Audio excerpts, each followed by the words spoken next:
In this video, I'm going to show you exactly how to hook up a DSLR camera to your computer to get that professional quality look for Zoom meetings, recording videos, and going live on Facebook. The secret? CamLink. In fact, what I'm about to share with you has helped me look more professional during my buyer and listing Zoom consultations and produce the content you're watching right now. I'm Kyle Handy, a realtor and team leader here in San Antonio, Texas. I help teach other realtors, team leaders, and brokers how to grow and scale their real estate business through digital marketing, content creation, and social media. And if you want proven strategies that you can use to get more leads, closings, and scale your team, you'll love this video. Keep watching. When I first started creating content and hosting Zoom meetings, I had no idea what I was doing. Like everyone else, I started out using my computer's webcam and microphone, and the quality was okay, but nothing that stood out.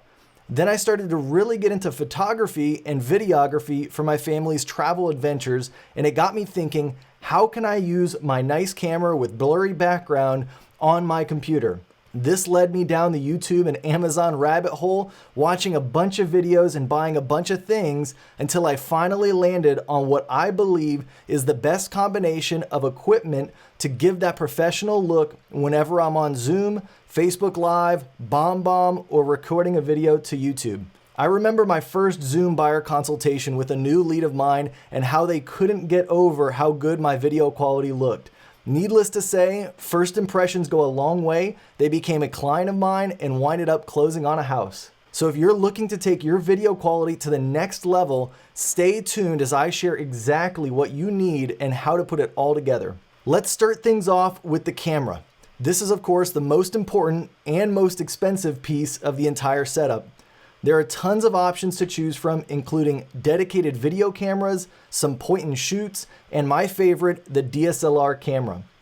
I prefer DSLR cameras because you can swap lenses and get the exact look you want. If you use a point and shoot or video camera like a camcorder, you're limited to the camera's focal length, which is how wide of a shot the camera captures, and aperture, which is how blurred the background can be. What you need to look for when purchasing a DSLR camera is one that has a clean HDMI out feed. A clean HDMI out feed means that there is a port to plug a cable into, and the HDMI signal that's sent from the camera to the computer doesn't have all of that menu information or camera settings on it. Atomos has made a list of cameras that send a clean HDMI output, and I'll add that link into the description of this video below. One thing to note is the type of HDMI cable output that your camera has. HDMI connections come in micro, mini, and regular variations. You'll need to be sure that you have the appropriate cable that fits your camera and feeds into a regular size HDMI connection. When you're deciding between cameras, you'll often hear the term crop sensor or full frame sensor. Either one is ultimately fine as long as you pair it with the appropriate length lens. I'll cover the lenses in more detail in the next section. The last thing to decide about choosing the right camera is which resolution is right for you. Do you want to stream and record in 4K or 1080p? For most purposes like Zoom, YouTube, and Facebook Live, 1080p is going to be just fine. As far as the camera that I use a Sony a7C, but have used the Sony a7 III in the past. The Sony a7C features a 24 megapixel full frame sensor, 4K recording, and a flip out screen for vlogging on the go. My camera is a bit overkill if your only purpose is to use as a webcam-like device.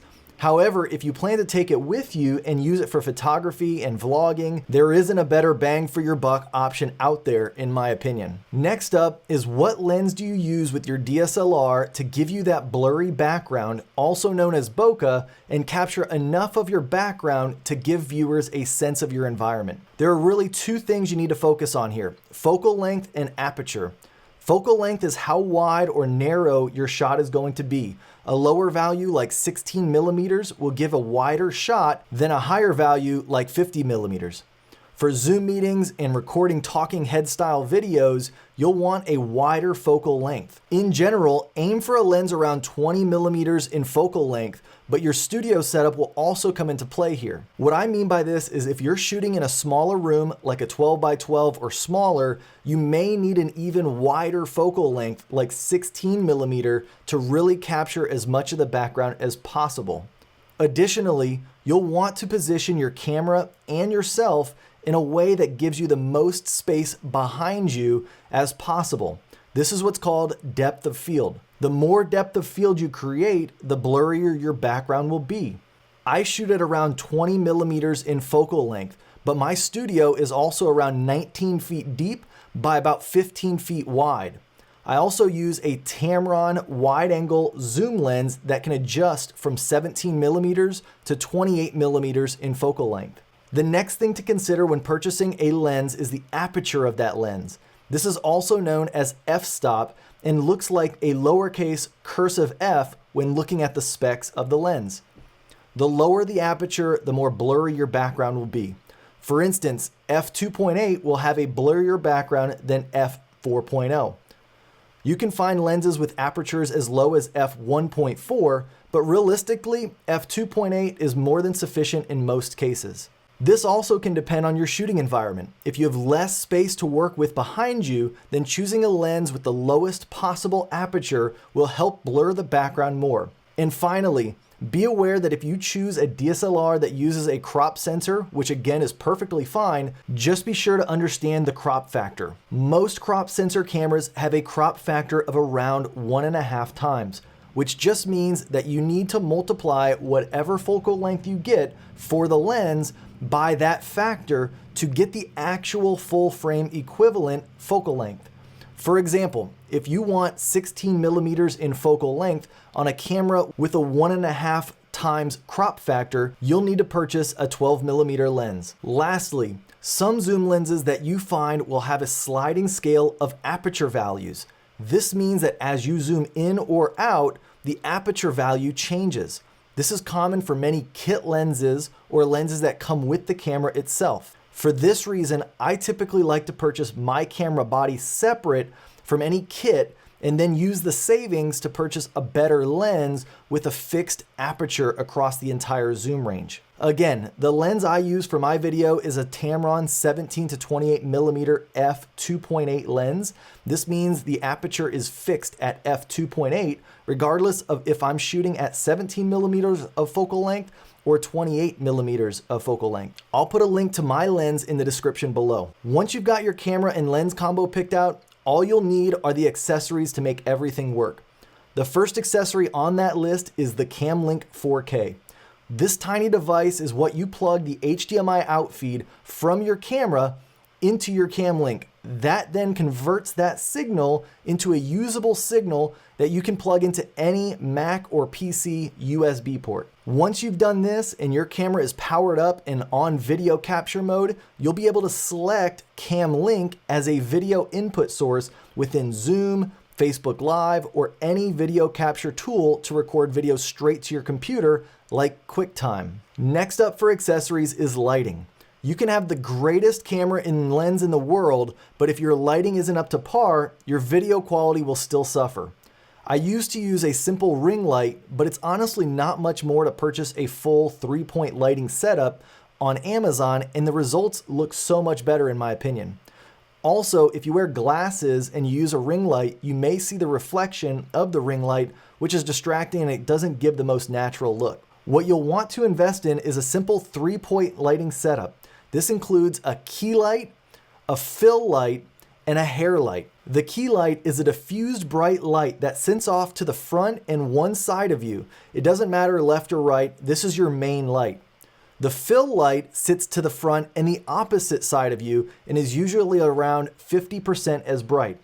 This fills in the harsh shadows that you'd see on one side of your face if you only had the key light. Most 3-point lighting kits, like the one I'll link in the description, have 2 switches so you can flip one on for 50% power and both on for 100% power. Finally, the hair light is the icing on the cake. The hair light sits above and behind you out of the frame of your shot and shines on your hair. This light helps to separate you from the background and really finishes off the shot nicely. The kit I've linked in the description is only around $100 and is well worth the money. Up next is something that, in my opinion, is even more important than the video itself, and this is the microphone. Having crisp, full audio can make or break a video.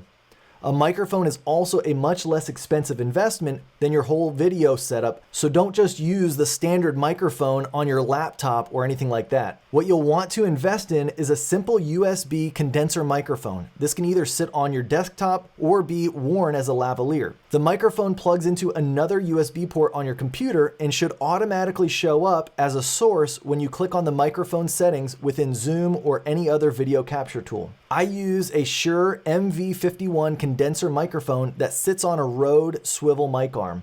I'll add this to the description below as well.